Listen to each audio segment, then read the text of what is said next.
بسم اللہ الرحمن الرحیم۔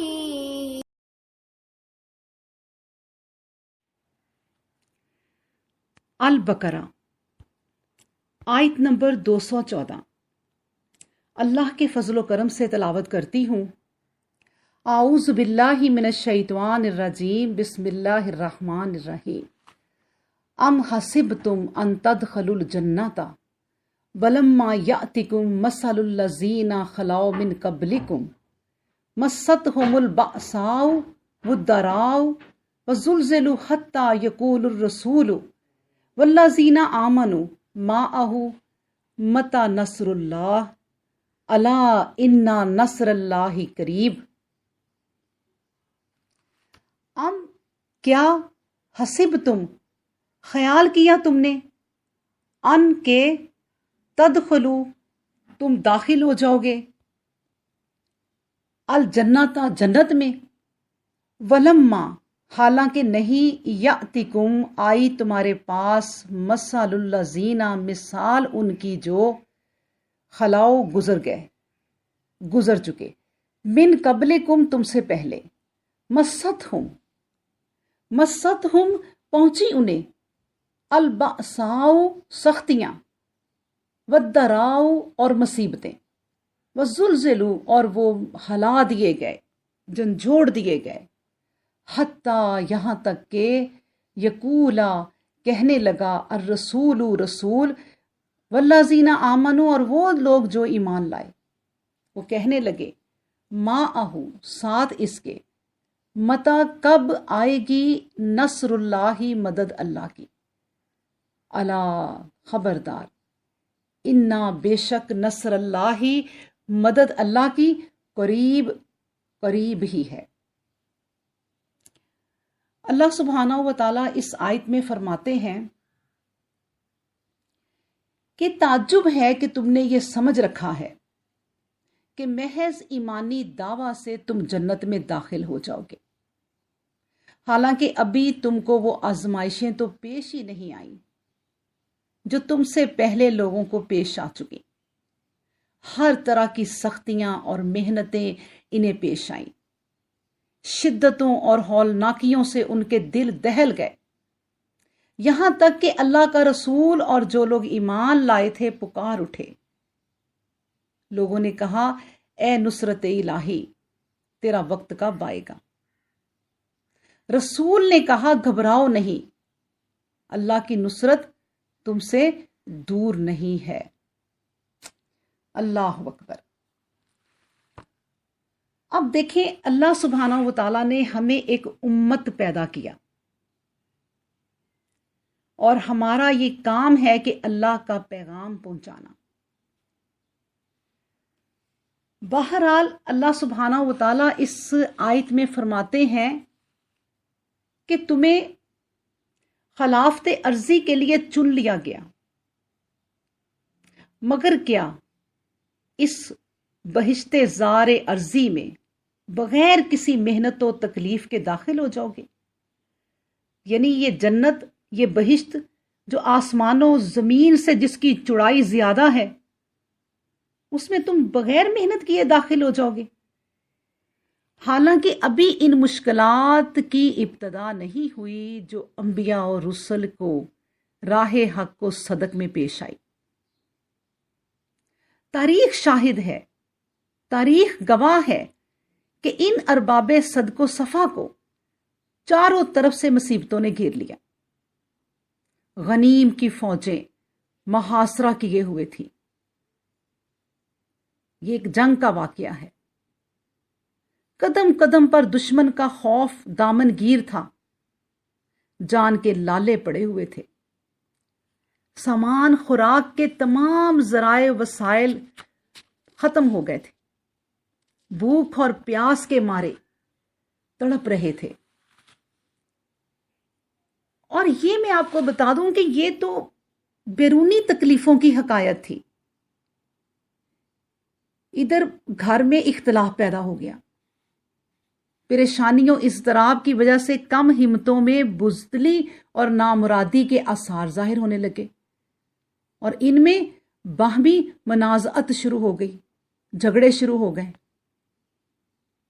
آپس میں لڑنے جھگڑنے کی وجہ سے سب کے سب مبتلا مصیبت ہو گئے۔ مگر باوجود ان تمام مصیبتوں کے اور المناک حوادث کے، رسول صلی اللہ علیہ وآلہ وسلم اور اس کے ایوان اور انصار اپنے فرائض کے ادا کرنے میں برابر مصروف رہے۔ یہ ہوتے ہیں لوگ جنت کے حقدار۔ جب ان کی تمام سعی و کوشش ختم ہو گئی، یعنی آخری دم تک انہوں نے کوشش کی اور انہوں نے کام کرنے میں کوئی کسر باقی نہ رکھی،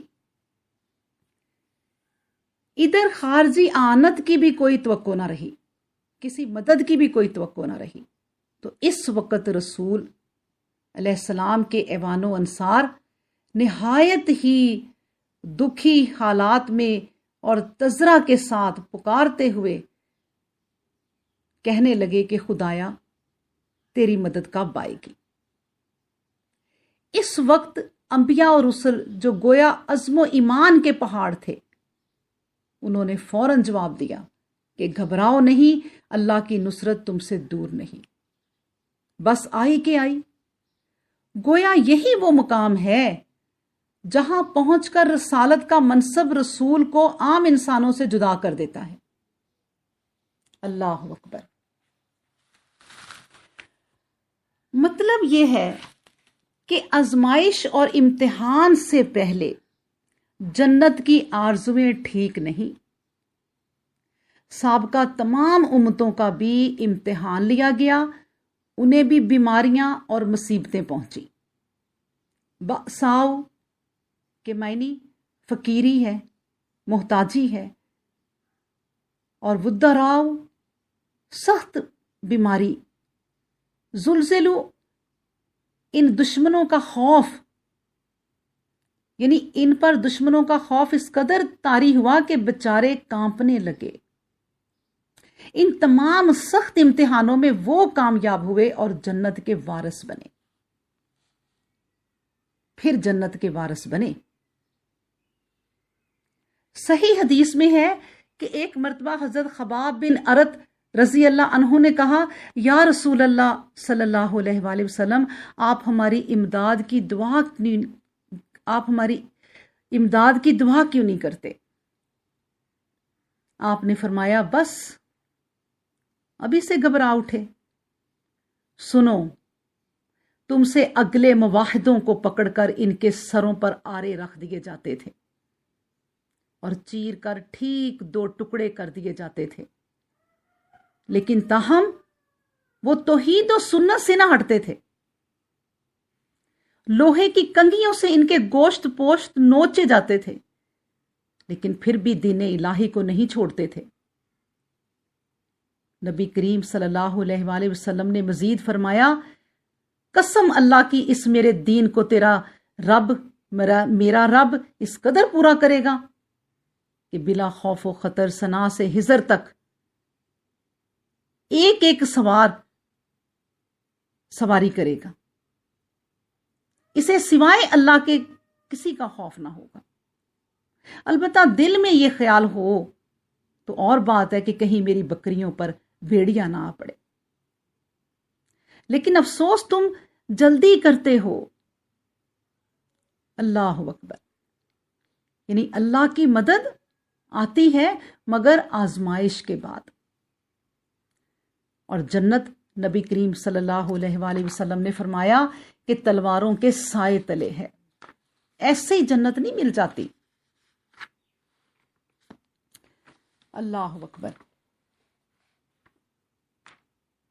اب جیسے ایک اور جگہ ہے قرآن پاک میں، فَإِنَّ الْيُسْرَ مَعَ الْعُسْرِ يُسْرًا، کیا فرمایا اللہ نے؟ یقیناً سختی کے ساتھ آسانی ہے، برائی کے ساتھ بھلائی ہے۔ ایک حدیث میں آپ کو سناتی ہوں کہ نبی کریم صلی اللہ علیہ وآلہ وسلم نے فرمایا کہ بندہ جب نا امید ہونے لگتا ہے تو اللہ تعالیٰ تعجب کرتا ہے، اللہ کو حیرت ہوتی ہے، کہ میری فریاد رسی تو آ پہنچنے کو ہی ہے اور یہ نا امید ہوتا چلا جا رہا ہے۔ بس اللہ تعالیٰ ان کی جلد بازی اور اپنی رحمت کے قریب ہونے پر ہنس دیتا ہے۔ اب میں آپ کو بتاؤں کہ اس آیت میں جو میں نے آپ کے سامنے رکھی ہے، اللہ تعالیٰ نے 2 اصول بیان فرمائے ہیں اس میں، جن کو ذہن نشین کرنا بہت ضروری ہے۔ پہلا اصول یہ ہے کہ راہ حق میں تکالیف کا آنا سنت اللہ ہے، جو نہایت ضروری ہے، بلکہ اس کے بغیر کامیابی نہیں ہو سکتی۔ اللہ اکبر۔ اور اس کی تفسیر میں آپ کے سامنے ایک آیت رکھتی ہوں۔ قرآن میں ایک اور جگہ اللہ سبحانہ و تعالیٰ فرماتے ہیں، احاسب الناس ان یترکوا ان یقولوا آمنا وہم لا یفتنون۔ کیا لوگ اس خیال میں ہیں کہ یہ کہنے سے کہ ہم ایمان لے آئے چھوڑ دیے جائیں گے اور ان کی آزمائش نہ ہوگی؟ اور آگے فرمایا، اور ہم نے ان کی بھی آزمائش کی ہے جو ان سے قبل گزرے ہیں۔ تو اللہ ان لوگوں کو ظاہر فرما دے گا جو سچے ہیں اور ان کو بھی جو جھوٹے ہیں۔ یہ ایک اصول۔ دوسرا اصول یہ ہے، اور اس کی حقیقت واضح کر دی، کہ اللہ تعالیٰ کی نصرت کس وقت نازل ہوتی ہے۔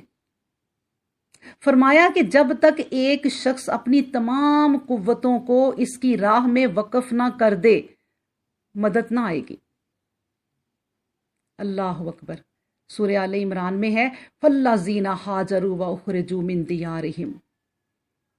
آگے تک یہ آیت ہے کہ اللہ سبحانہ و تعالیٰ فرماتے ہیں، پس جن لوگوں نے راہ حق میں ہجرت کی، اپنے گھروں سے نکالے گئے، میری راہ میں ستائے گئے، اور پھر راہ حق میں جہاد کیا اور قتل ہوئے، تو یقیناً ایسا ہوگا کہ میں ان کی خطائیں محو کر دوں گا، میں ان کی خطائیں معاف کر دوں گا۔ اللہ اکبر۔ بس اب بھی فرزندان اسلام کے لیے ضروری ہے کہ وہ محض دعا کے بھروسہ پر قناعت نہ کر بیٹھیں، دعائیں کرتے جائیں، 100 تسبیح کر لیں، 1000 دفعہ تسبیح کر دیں، استغفر اللہ استغفر اللہ کرتے جائیں۔ صرف دعاؤں سے کچھ نہیں ہونا،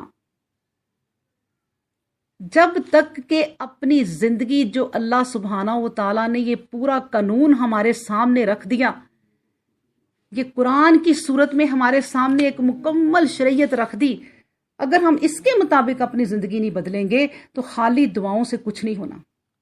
میں آپ کو بتاؤں، مسلمانوں سے پوچھو کہ فلاں ملک کے کافروں کا کیا بنے گا، تو فوراً کہیں گے جہنم میں جائیں گے۔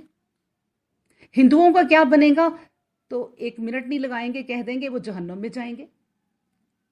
تمام کافروں کے لیے 1 سیکنڈ لگاتے ہیں مسلمان کہتے ہوئے کہ وہ تو جہنمی ہے۔ میری بہنوں، مسلمان بھی صرف مسلمان ہو کر جنت میں نہیں چلے جائیں گے کہ آپ کہہ دو کہ ہم نے تو لا الہ الا اللہ کہا اور ہم جنتی ہیں۔ جب تک پوری یہ کتاب، اس کے قوانین ہم اپنی زندگی میں نافذ نہیں کر لیتے، اس کو پریکٹیکلی نہیں اپنا لیتے، اس بات کی امید نہیں رکھ سکتے کہ ہم جنت میں جائیں گے۔ بلکہ میرا تو اپنا ایک ذاتی خیال ہے کہ ہم زیادہ پکڑے جائیں گے، کیونکہ جب کسی کو کوئی عہدہ ملتا ہے تبھی اس کی ذمہ داریاں پڑتی ہیں نا۔ تو جب ہم اس اپنی پوسٹ کی جو ہمیں ملی ہے اس کی ذمہ داریاں ہی نہیں نبھائیں گے تو زیادہ ذلیل و رسوا ہوں گے۔